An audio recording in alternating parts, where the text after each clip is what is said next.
Masih bersama kami pemirsa di Apa Kabar Indonesia Siang. Pemirsa, Wakil Ketua Umum Bidang Organisasi Kadin Indonesia Taufan Eko Nugroho melepas 1.200 siswa magang di Jawa Tengah dan juga di daerah istimewa Yogyakarta. Dan pemirsa, kita akan ajak Anda untuk segera menuju lokasi acara seremonial di Kota Semarang, Jawa Tengah. Sudah ada reporter kami, Goldi Gumilang, yang akan melaporkan untuk Anda. Silakan Goldi.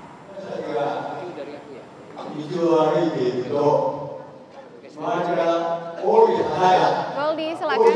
Ya, selamat siang rekan dan juga pemirsa. Saat ini kami berada di Kota Semarang, Jawa Tengah, di mana Kadin Indonesia kembali melakukan pelepasan untuk ribuan anak magang internasional, program magang internasional. Setelah dilakukan di Kota Bogor dan juga Bandung, kali ini sebanyak sekitar 1.200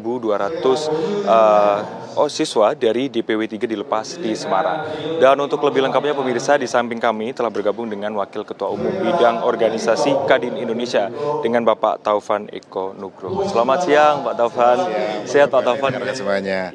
Pak Taufan, bisa diceritakan kegiatan hari ini seperti apa Pak Taufan? Ya, jadi puji syukur Tuhan, alhamdulillah Kadin bersama asosiasi bawah Kadin, salah satunya saat ini AP2LN, menyelenggarakan melepas 1.200 adik-adik kita untuk bermagang di Jepang selama 3 tahun.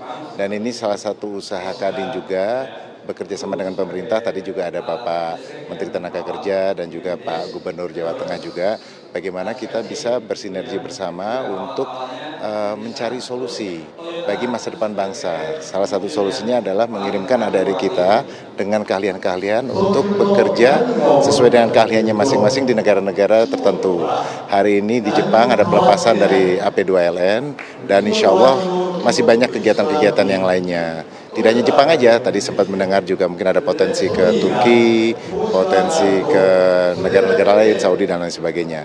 Dan ini skill-skill ahli yang memang kita dapatkan, sehingga kita juga tidak hanya mengirimkan adik-adik kita ke luar negeri, tapi mereka juga mendapatkan keahlian. Tidak hanya keahlian secara skill dari suatu usaha, tapi juga keahlian wawasan lebih luas lagi, budaya-budaya yang mungkin baik untuk ditularkan di negara kita. Jadi hal seperti ini tentu kita dukung, dan ini juga dorongan dari Ketua Umum kami, Bapak Anindya Bakri, mencanangkan 4 program utama, makan MBG, kesehatan, rumah, dan juga tentunya pekerja migran. Jadi tentunya kami sangat mengapresiasi kepada pemerintah dan juga rekan-rekan asosiasi yang terlibat di bidang ini. Bayangkan ini ramai sekali. Acara hari ini dilakukan dengan bahasa Jepang. Saya aja kurang memahami Jepang, nih adik-adik kita masih muda-muda, luar biasa sekali kayaknya. Jadi sangat antusias sekali terhadap masa depan bangsa kita ke depan.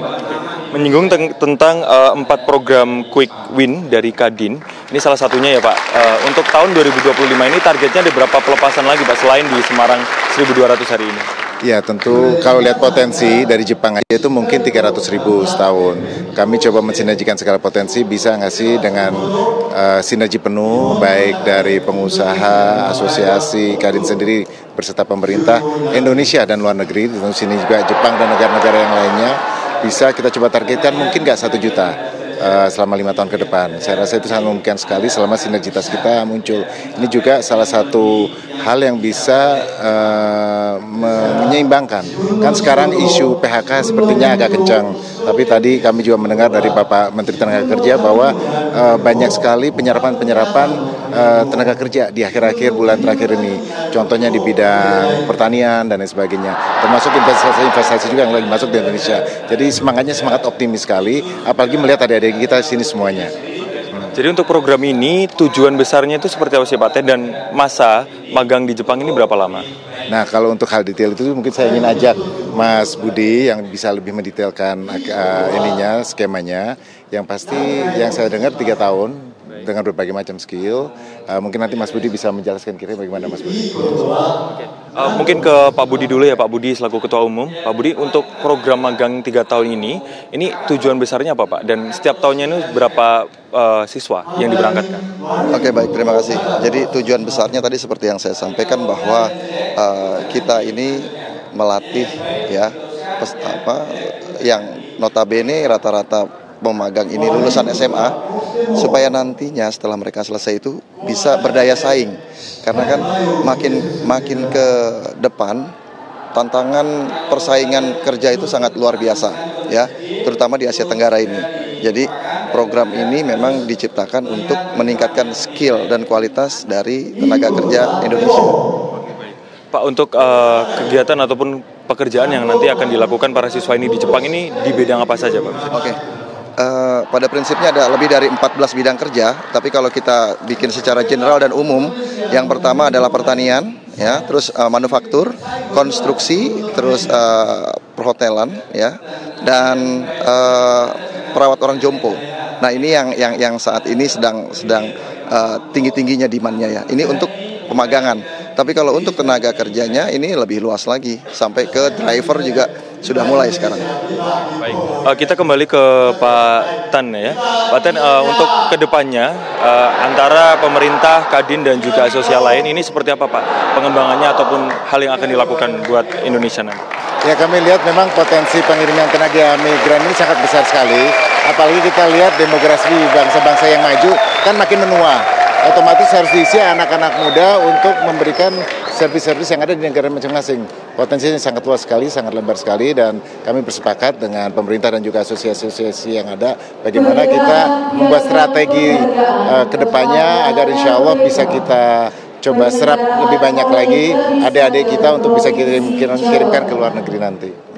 Mungkin kegiatan ataupun langkah yang akan dilakukan Kadin dan juga stakeholder terkait dengan penyerapan tenaga kerja mungkin yang akan diberangkatkan ke luar negeri ini seperti apa, Pak Ten? Ya, tentu kami di Kadin kan membina segala bentuk usaha-usaha yang ada. Kami akan banyak bersinergi dengan teman-teman di asosiasi seperti AP2LN dan juga tentunya dengan Kadin daerah di Jawa Tengah dan beberapa provinsi yang lainnya yang memang memiliki keunggulan-keunggulan dalam mengirimkan siswa-siswa atau calon-calon karyawan untuk ke luar negeri. Kami terus membina komunikasi dan salah satunya hadir di acara-acara seperti ini, cerita juga dengan adik-adik dan juga sahabat-sahabat kita dari Jepang, apa sih kira-kira yang dibutuhkan ke depan, sehingga kita bisa mengkonsepkan kira-kira solusi terbaiknya ke depan seperti apa. Pak Ten mungkin bisa pesan kepada pemirsa barangkali memang masih pencari kerja, yang mungkin juga berkeinginan untuk berkarir di luar negeri, seperti apa pesannya, Pak Ten? Ya, banyak sekali potensi di tiap daerah, termasuk saya dengar kalau di Jawa Tengah itu teman-teman dari SD udah memahami ada aspirasi untuk menjadi tenaga kerja di luar negeri. Jadi tentu bisa berhubungan dengan kami di Kadin, kita coba sinergikan dengan teman-teman juga di asosiasi seperti AP2LN, bagaimana kita bisa turut membantu adik-adik semuanya yang memiliki cita-cita bekerja di luar negeri untuk kita bersinergi bersama. Baik, terima kasih banyak atas waktunya Pak Taufan Eko Nugroho selaku Wakil Ketua Umum Bidang Organisasi Kadin Indonesia. Terima kasih banyak Pak Budianto selaku Ketua Umum dari AP2LN. Ya, dan itu tadi pemirsa bincang kami dengan dua tokoh yang tadi memang melakukan seremonial pelepasan selain dari Kadin Indonesia dan juga AP2LN. Tadi ada pejabat publik juga yang hadir, yakni Menteri Tenaga Kerja dan juga Gubernur Jawa Tengah yang ikut melepas 1.200 siswa yang akan diberangkatkan ke negara samurai ataupun Jepang. Sementara itu informasi dari Semarang, Jawa Tengah kami kembalikan ke rekan di studio. Baik, Goldi Gumilang, terima kasih. Laporan Anda langsung dari Semarang, Jawa Tengah. Selamat bertugas kembali.